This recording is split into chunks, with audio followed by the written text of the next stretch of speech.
As the 5th century before Christ ended, a group of philosophers called the Sophists appeared.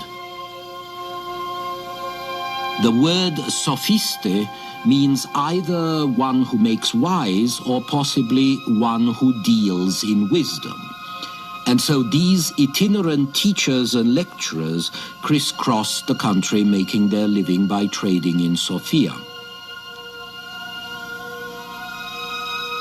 Some of them were good teachers, some of them were not, and a lot of their wisdom came down to teaching quickness of wit in argument so their students could win a case in court or make points in a political debate.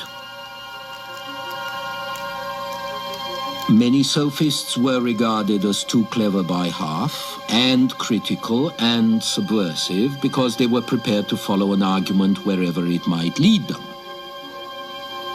When you go all out after truth, you cannot tell in advance that the truth will be what society would like it to be.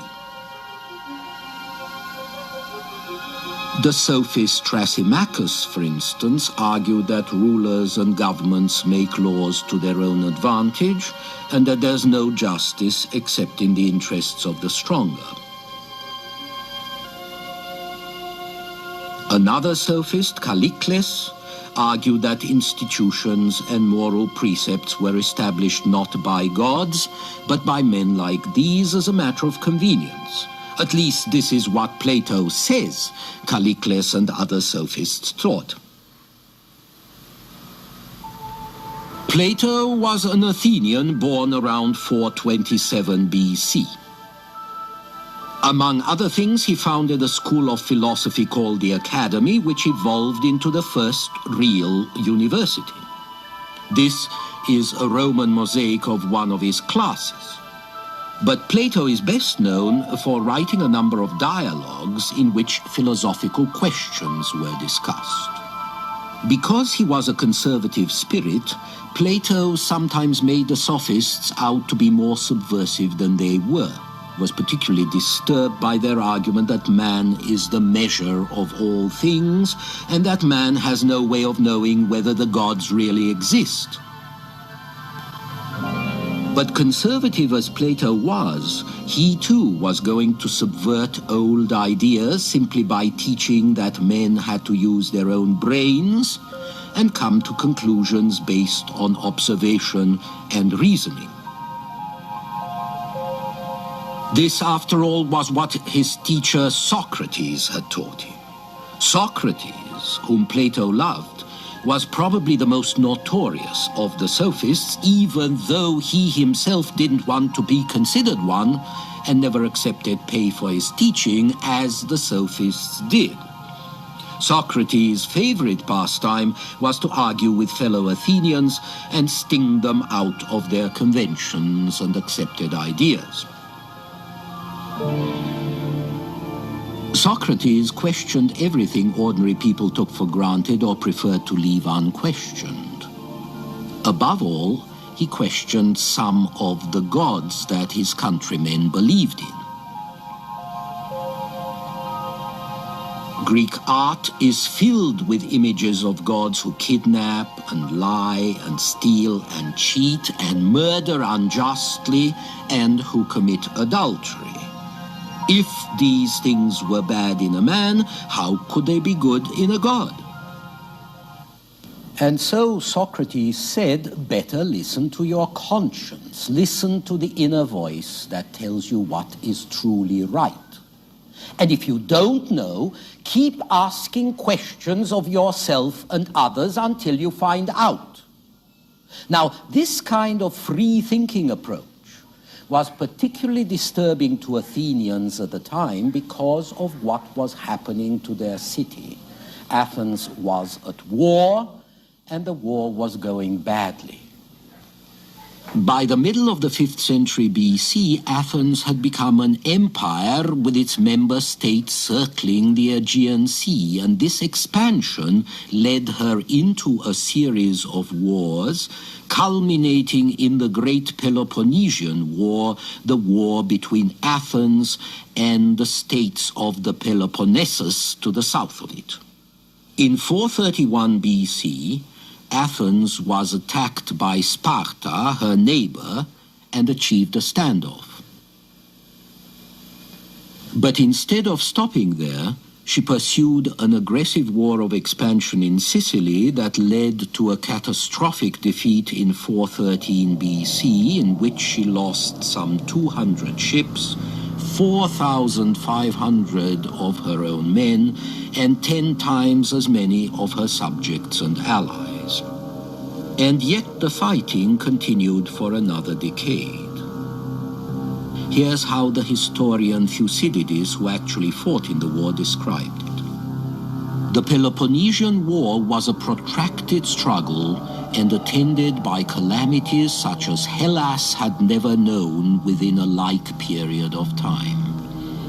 Never were so many cities captured and depopulated, some by barbarians, others by Hellenes themselves fighting against one another, and several of them after their capture were repeopled by strangers. Never were exile and slaughter more frequent, whether in the war or brought about by civil strife. This endless and bloody war triggered rebellions throughout the Athenian Empire until Athens was finally defeated in 404 BC. In that year, Athens was forced to surrender unconditionally to Sparta, and its city walls were demolished as a symbol of total defeat.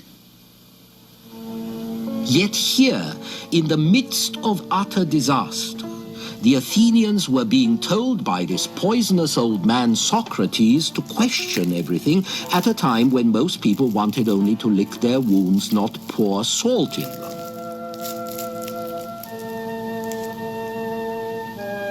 And so after being barely tolerated for decades as an eccentric nuisance, Socrates was put on trial in 399 BC on specific charges of impiety and for corrupting the young, but actually for asking too many unpleasant questions in a time of crisis.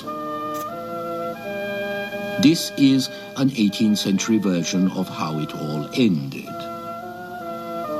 Convicted by a very close vote because he wanted to be, Socrates was offered exile but preferred a sentence of death by poison as a martyr to free inquiry. 300 years after Socrates' death, Cicero, the Roman philosopher and statesman, Cicero said that Socrates had brought philosophy down from the heavens. But by wresting it away from the gods and bringing it down to earth, Socrates also helped precipitate a crisis in Greek religion. You might broadly define the crisis as a questioning of civic religion. Each polis had its civic gods and its civic laws, and worshipping the ones and obeying the others was part of being a citizen, part of being a member of the political community. But neither the gods nor the laws had much to say about morality, about real justice, let alone about the soul or what happened to the soul after death. And those were precisely the issues that Socrates and the other sophists were most concerned about. Is your first duty to civil law or to your conscience? If public and private duty clash, what are you supposed to do? Which is more important, the individual or the state?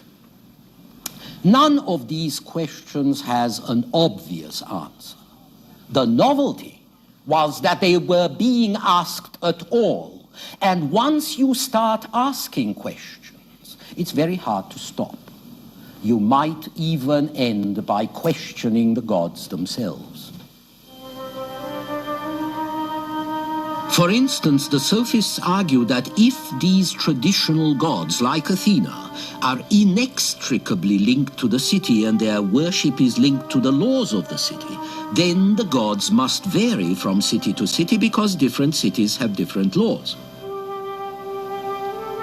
which means that gods like Poseidon here have only as the philosopher Xenophanes said, mortals suppose that the gods are born and that they have voices and bodies and clothes like humans, but if oxen or horses or lions had hands and could draw with their hands and paint pictures as men do, they would portray their gods as having bodies like their own. Horses would portray them as horses, oxen like oxen. Ethiopians have gods with snub noses and black hair. Thracians have gods with grey eyes and red hair. Furthermore, you only had to look around in the streets to see that bad men prospered and good men sometimes suffered unjustly, so that either everything is a matter of luck and there are no gods, or else the gods are stupid, nasty, and unjust, with a very twisted sense of humor. Every Greek knew that the gods particularly enjoyed imposing tests on innocent sufferers like Oedipus here, who after being abandoned at birth was set up by the gods to kill his father and then marry his mother. How can you respect unjust gods? All you can do is bribe them or appease them with sacrifices or prayers, but even that doesn't seem to work very well. As a young man in one of Plato's dialogues concludes, either there are no gods, or if there are, they take no care of men.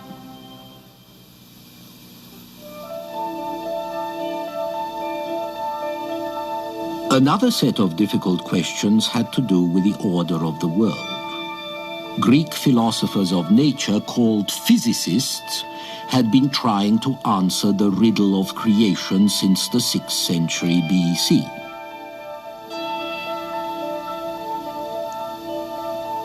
Fish, said the philosopher Anaximander, are the ancestors of human beings who originated in water and evolved through several stages. Xenophanes, who died in 475 BC, noticed fossils and pretty much understood what they were. And there were other attempts to develop a scientific approach to knowledge.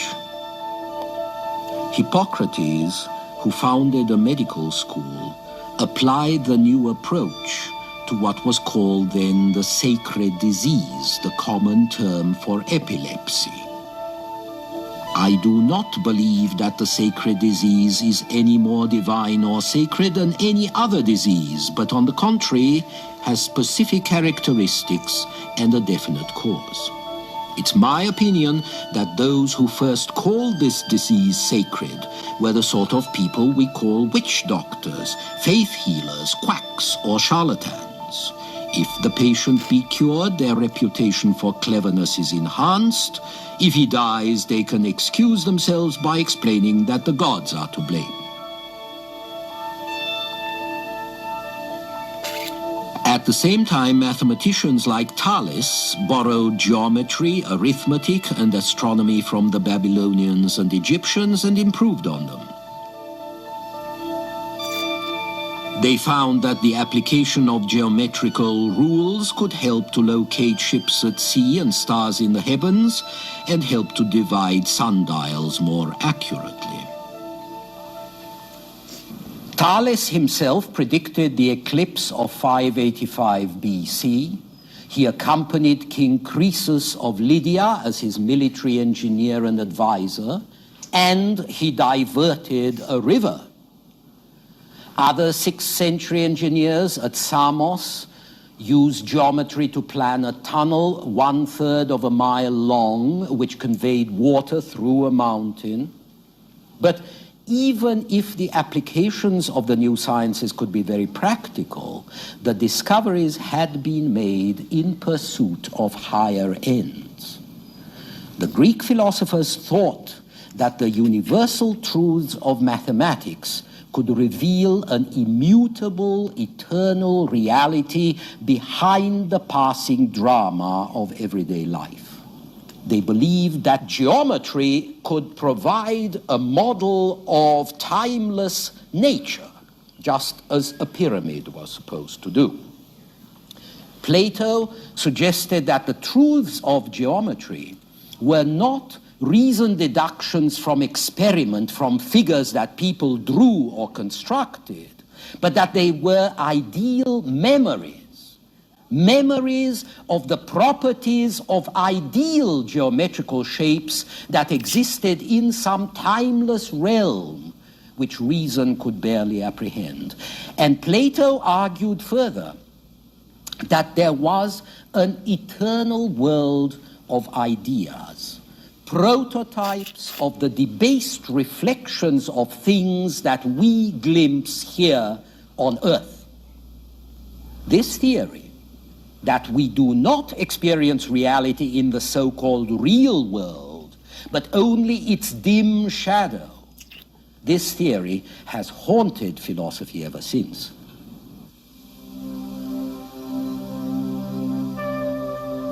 At the same time, the physicists were also asking what was behind life. Did everything start with fire, or with water, or with some other material element? Thales thought it started with water, which by successive evolutions became the other elements.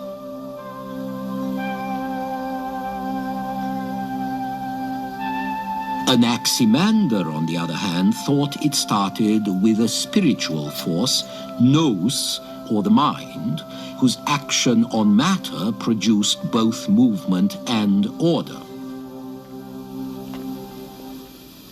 From this idea, there grew a tradition which regarded this first principle, or if you like, this prime mover of life, which regarded these as divine, in fact as God, a cosmic God who wasn't just responsible for the creation of things and their order on earth and in the skies, but who stood for the ultimate truth, justice, beauty, goodness, harmony that you could not find on earth, and that you could not find either among the traditional gods on Olympus. This sort of transcendent God was rather abstract and hard to imagine, and so Plato tried to produce a more accessible version. He began with the view that ideal reality is perfect because it is immutable and changing. The objects that we see all around us, on the other hand, are inferior because they change all the time. A perfect object would not need to change precisely because it was perfect. There was one kind of visible object, however, that was not inferior, and that was the heavenly bodies. They change, but they always change in the same way. Their movement is always constant. To Plato, such regularity, such constancy were very special, and they couldn't have happened simply by accident. They presupposed a moving soul endowed with mind. Therefore, Plato reasoned, there must be a divine mind that moves the heavens, and this mind is God.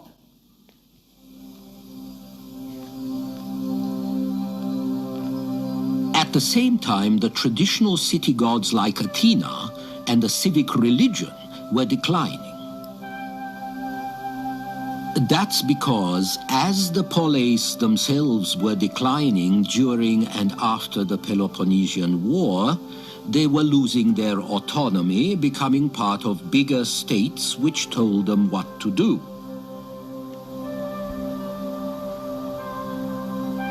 And as the poleis civic religions lost their hold, at least over the elite, the Platonic religion of a cosmic God kept increasing in influence. Plato, in his dialogue Timaeus, suggested that the human soul was akin to the soul of the stars. We come from the stars, he argued, and after death we return to them, to the celestial city of the stars. It was a very attractive idea, and one which also had worldly implications. Because if there be such a place as the celestial city, and it would have to be a city because where else would civilized people live, then why should we not conceive its counterpart on Earth? Less perfect, naturally, but still something for the wise, educated man to strive for. And this became the prototype for what we now call the Ivory Tower. Whereas once a socially active life was the ideal, now the ideal becomes escape to the contemplative life.